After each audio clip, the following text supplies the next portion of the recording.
153페이지 생성자가 있는데요. 생성자에 대해서 한번 얘기를 해보겠습니다. 생성자는 스튜던트 VO가 여러분들 작성되어 있나요? 네, 스튜던트 VO가 작성되어 있으시죠? 되셨죠? 스튜던트 VO 가세요. 가셔가지고 저희가 맨 처음에 변수 같은 걸 이렇게 집어넣어서 사용을 하시고요. 그 다음에 이제 순서상 보통 경우는 생성자를 여기 이 정도에다가 작성을 합니다. 생성자 작성을 해서 사용하고요. 생성자를 맨 위에다가 쓸 수도 있긴 해요. 그래서 이제 순서상 이 정도 사용을 하시고요. 원래 기본 생성자는 아무것도 없는 걸 기본 생성자를 지금 이제 작성을 하셔야 돼요. 그러니까 기본 생성자는 얘가 없으면, 생성자가 아무것도 없으면이에요. 생성자가 하나도 없으면 이제 컴파일 할 때 자동으로 생긴다. 자동으로 생성해준다. 입니다. 그럼 기본 생성자는 어떻게 생겼느냐? public 쓰시고요. 리턴 타입이 없어요. 클래스 이름과 같습니다. student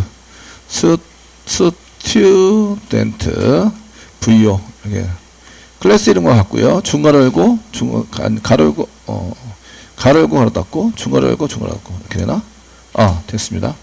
이렇게 이제 생성자를 만드시고요. 그래서 요거를 호출한다 이런 얘기죠. 호출해서 사용됩니다.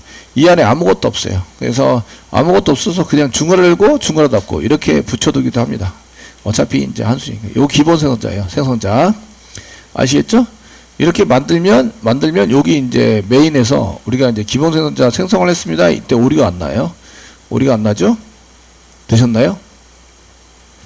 자, 근데 이제 초기 값에 맨 처음에 생성할 때 값을 넣을 수 있어요. 저희가 이거 생성자 이거는 이제 일반 생성자인데요. 생성자.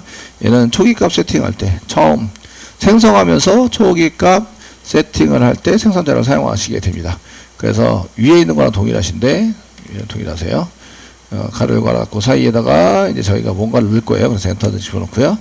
그 다음에 여기에 위에 4개를 한꺼번에 받아요. 한꺼번에 받아서 쓰시면 몇 개만 받을 수도 있어요. 몇 개만 받을 수도 있는데 여러 개를 받아가지고 쓴다. 예를 들어서 아이디하고 네임은 변하지 않는다. 평생. 그러면 이제 아이디하고 네임을 생성할 때 쓰고 나머지는 변경할 수 있는데 그러면 이제 여기 여기 아이디하고 네임 세터를 지우는 거예요. 얘는 변경이 안 됩니다. 그러면 이제 이렇게 되시거든요. 그래서 초기값 세팅할 때 사용을 하세요.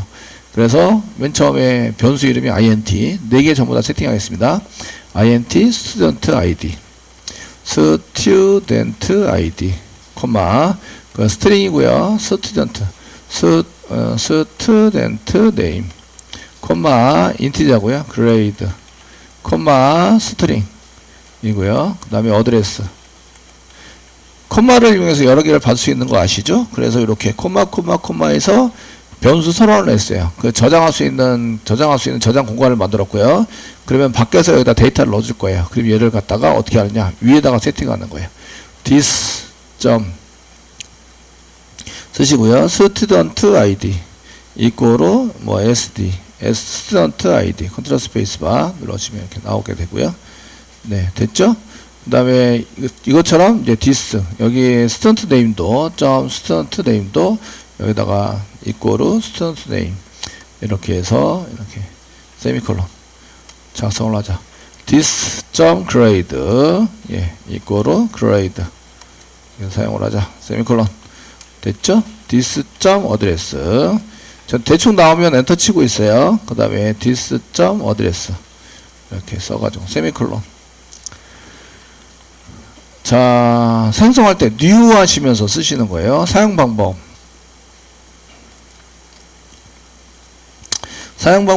이제 얘를 new 하시면서 new 그 다음에 이제 student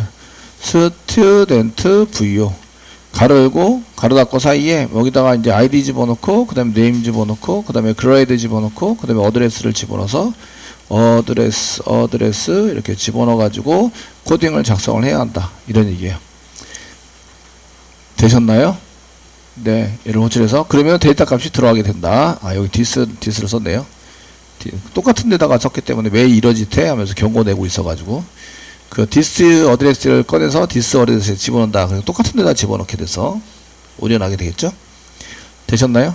요거를 보시면 요게 이제 시소를 이용해서 처리문이니까 시소를 이용해서 여기 데이터 세팅이 됐다라고 이제 시소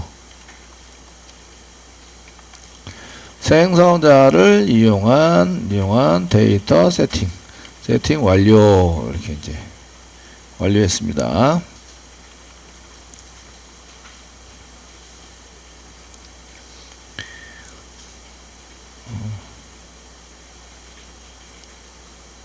되시겠죠? 완료했고요. 그 여기는 아무것도 없는데 우리가 확인하기 위해서는 이제 여기다가 시소 한 개 찍어주시면 확인도 됩니다. 그 원래 데이터 처리는 아무것도 안 했는데 이제 요거 나중에 이런 거를 쓰지는 않아요. 여러분들이 알기 위해서 얘는 기본 생성자를 이용해서 이제 객체 생성함 생성함 이렇게 써주시면 이게 처리됐다 이런 걸 알 수가 있으십니다. 자, 스튜던트 메인 가세요. 지금 뉴에서 기본 생성자를 쓴 거죠. 지금 현재 생성자인데 기본 생성자를 사용한 거예요. 그래서 컨트롤 F11 누르시면 이렇게 위에 보시면 뉴 해가지고 썼을 때 여기 기본 생성자를 이용해서 객체 생성함 하고 나오는 거죠. 그래서 여기 기본 생성자를 위해서 객체가 생성되었고 걔를 스튜던트 부유에다가 집어넣어서 사용이 됩니다. 근데 여러분들이 이런 그 기본 생성자 여기 생성자가 있다고 해서 기본 생성자를 주석을 달잖아요. 주석을 해서 달아가지고 해버리시면 얘가 오류가 납니다. 원래 있던 거는 기본 생성자를 호출해야 되는데 얘가 자동으로 안 만들어요. 자동으로 안 만들어서 오류가 나게 돼 있어요.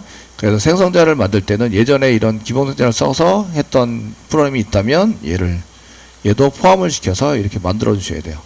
만들어 주셔서 기본 생성자도 있도록 만들어야 되고 아시겠죠? 만들어서 생성을 해놔야 옛날에 있던 프로그램들이 오류가 나지 않습니다. 오류가 나지 않으니까 기본 생성자도 만들고 이렇게 생성자를 여러 개를 만들어서 사용을 한다. 자, 만들었던 기본 생성자가 아닌 생성자, 그러니까 값을 세팅해서 사용하는 거, 요거 한번 써보도록 하겠습니다. 이걸 써가지고 사용을 해보시면 어떻게 되느냐, 어떻게 되냐면 시소는 이제 똑같으니까 요거는 이제 시소 똑같지 않으니까 요거는 하시고 그 기본 생성자가 아닌 일반 생성자를 이용한 데이터 처리 한번 해보겠습니다. 요렇게 출력하는 형태도 따로 만들어서 출력하시면 되는데 지금은 이제 같이 쭉 하고 있습니다. 그 스튜던트 부여가 되고요. 스튜던트 부여 컨트롤 스페이스 바 스튜던트 부여 타입이 되고요. 지금 이제 부여 1 아까 2 이렇게 해서 두 번째 거입니다. 이렇게 쓰시고 이꼬로 뉴 쓰시고요. 스튜던트 컨트롤 스페이스바 누르면 여기 두 가지가 나옵니다. 스튜던트 부여에서 부여가 한 개, 두 개 보이시죠? 두 개 보이시고 두 번째 데이터 세팅하는 거 선택하시고 엔터 치세요. 엔터 치시면 이렇게 나옵니다. 2025년 이제 저는 2번이에요. 0102 2025년이고 이제 학과 그 다음에 번호 2번입니다. 그 널로 되어 있는 거를 본인 이름 쓰시고요. 쓰세요. 그 다음에 학년은 한 4학년쯤 졸업반입니다. 취업할 때가 됐죠. 주소는 이제 여기가 의정부 경기도 의정부시 라인입니다. 세미콜론 찍으시고요. 네. 자, 위에 있는 거 복사하셔가지고요. 밑으로 내려오시고, 이제 앞에 변수, 여기 앞에 변수의 부여를 여기 이제 부여 2로 이제 바꿔주시는 거죠. 또 바꿔서, 나중에는 이제 배열 같은 데 집어넣거나 리스트에 집어넣고 한 개씩 꺼내서 처리하는 걸로 사용하시면 되고요. 반복 못 처리해서 사용하시면 되시고요. 이렇게 해서 컨트롤 F11 눌러서 실행해 보시면 이렇게 생성자로 초기값 세팅을 한 거고요. 됐죠? 세팅한 거고 지금 여기서부터입니다. 여기 새로 한 거고요. new에서 한 게 여기 이제 생성자로 초기값 세팅한 거예요. 그리고 학번이나 이거 집어넣은 거 학번, 이름, 학년, 주소가 이쪽에 들어간 거를 그대로 표시되고 있다. 되셨나요? 예, 이렇게 해서 한꺼번에 데이터를 세팅하고 싶으면 이렇게 한꺼번에 데이터를 쭉 세팅하고 싶어요. 그러면은 생성자에다가 이렇게 집어넣는 거예요. 선생님, 어떨 때는 얘를 이제 가로 갖고요. 안에 아무것도 안 들어가고 어떨 때는 이렇게 들어가야 합니까? 라고 물어본다면 개발한 사람이 그렇게 개발을 해서 개발한 사람이 이렇게도 개발하고 이렇게도 개발을 해서 아시겠죠? 개발했기 때문에 그런 거다. 어떻게 개발을 했냐에 따라서 이제 쓰는데, 데이터 항목이 짜잘짜잘한데 이제 이렇게 계속 세터를 계속 이용해서 집어넣기는 좀 그렇고요. 근데 업무 처리할 때는 보통 이렇게 계속 집어넣어서 그 뭐가 들어갔는지 확인을 합니다. 일률적으로 이렇게 집어넣으면 뭐가 들어갔는지 확인하기가 좀 어려우니까 주석을 같은 걸 달아놓습니다. 주석을 달아놔서 이게 이제 스튜던트 부여를 생성할 때 이겁니다. 이걸 생성해서 사용하실 때 맨 앞에 있는 게 학번이고요. 이 학번에 해당이 됩니다. 학번 해당이 되고, 그 다음에 이름이고, 그 다음에 학년이고, 그 다음에 이제 주소입니다. 이렇게 주석을 달아 놓으시면 이렇게 아, 이게 뭐구나, 데이터가 어떤 의미를 갖고 있구나 라는 것을 알 수가 있는 거죠. 이해되시겠죠? 네, 이렇게 처리가 될 수 있도록 만들어 주시면 되고요. 그 저희가 주석 처리를 해서 여기 뭐 그 부유객체 여기 마우스가 됐을 때 나오는 이 변수가 쭉 나오고 있는데, 나오는 것을 주석을 잘 달아서 처리할 수 있도록 만들어 주시면 오히려 더 좋겠죠. 예. 그래서 이런 것들을 이제 한 개씩 얘 어떻게 사용해야 된다 이런 걸 이제 좀 쓰시고, 얘가 맨 앞에 있는 게 학번, 그 다음에 이름, 그 다음에 학년, 주소입니다. 라고 이제 써가지고 집어넣으면 제대로 나오는 것을 볼 수가 있습니다. 얘도 마찬가지로 시소를 이용해서 투스트림 메소드는 똑같이 쓰니까 게터도 똑같이 쓰고요. 투스트림 메소드 쓰니까 여기 부요2를 집어넣으시면 투스트림 메소드가 호출이 돼서 이제 데이터가 저렇게 데이터 확인용입니다. 데이터를 개발할 때 이제 데이터가 제대로 썼는지 안 썼는지 알기 위해서 이렇게 써가지고 작업을 할 수 있도록 이렇게 해주시는 게 좋습니다.